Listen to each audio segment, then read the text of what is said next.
বিদেশিরা এখানে আমাদের জব মার্কেট দখল করে আছে। এইটা একটা স্বাধীন দেশে হতে পারে না। 169টা দেশের নাগরিক অবৈধভাবে কর্মক্ষেত্রে নিয়োগ আছে, সবচেয়ে বেশি ইন্ডিয়ান নাগরিক। বাংলাদেশে কত অবৈধ এবং বৈধ বিদেশি নাগরিক কাজ করছে তার তালিকা মাননীয় কোর্টে সাবমিট করার জন্য ডাইরেকশন দিয়েছেন। 10 লক্ষাধিক অবৈধ বিদেশি আমাদের জব মার্কেট দখল করে আছে এবং তারা প্রতি বছর 10 বিলিয়নের বেশি ডলার বাংলাদেশ থেকে অবৈধভাবে বিদেশে নিয়ে যাচ্ছে। একদিকে বাংলাদেশের কর্মক্ষম যুবক ইউনিভার্সিটি পড়া ছেলেমেয়েরা চাকরি পাচ্ছে না, অন্যদিকে আমাদের জব মার্কেট অবৈধভাবে দখল করে আছে। এই ইস্যুটি নিয়ে আমরা একটা রিট করি। সেই রিটের উপর গত 3 দিন শুনানি হওয়ার শেষে আজকে মাননীয় আদালত আদেশ দিয়েছেন, রুল ইস্যু করেছেন এবং ডাইরেকশন দিয়েছেন। রুল ইস্যু করেছেন কেন অবৈধ বিদেশিদের বিরুদ্ধে ব্যবস্থা না নেওয়া অবৈধ ঘোষণা করা হবে না, এবং ডাইরেকশন দিয়েছেন পুলিশের উপরে যে একটা সুষ্ঠু তদন্ত করে, একটি নিরপেক্ষ তদন্ত করে বাংলাদেশে কত অবৈধ এবং বৈধ বিদেশি নাগরিক কাজ করছে তার তালিকা মাননীয় কোর্টে সাবমিট করার জন্য ডাইরেকশন দিয়েছেন।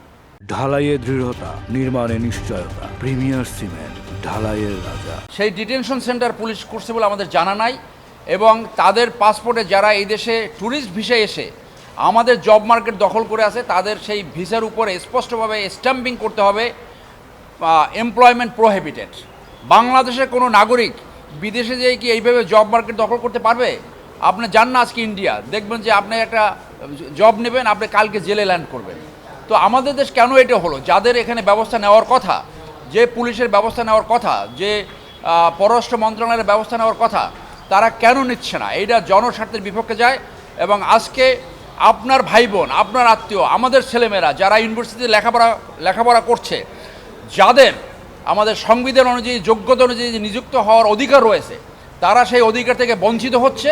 আর অন্যদিকে বিদেশিরা এখানে আমাদের জব মার্কেট দখল করে আছে।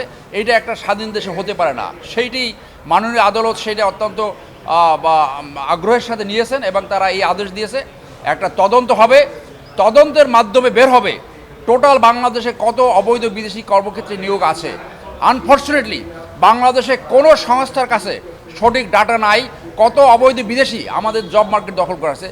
আমরা এখন এই রিটের মাধ্যমে, এই আদেশের মাধ্যমে একটা সঠিক ডাটা পাবো বলে আমরা মনে করি। এখানে আমরা একটা রিপোর্টে দেখেছি 169টা দেশের নাগরিক অবৈধভাবে কর্মক্ষেত্রে নিয়োগ আছে, সবচেয়ে বেশি ইন্ডিয়ান নাগরিক, এরপরে আছে চায়না, পাকিস্তান, শ্রীলঙ্কা এবং আফ্রিকার অনেক আছে যারা এই দেশের এই বিভিন্ন যে এটিএম বুথ আছে সেই বুথগুলো লুট করে এবং ড্রাগের সাথে, তার ড্রাগ ব্যবসার সাথে জড়িত আছে।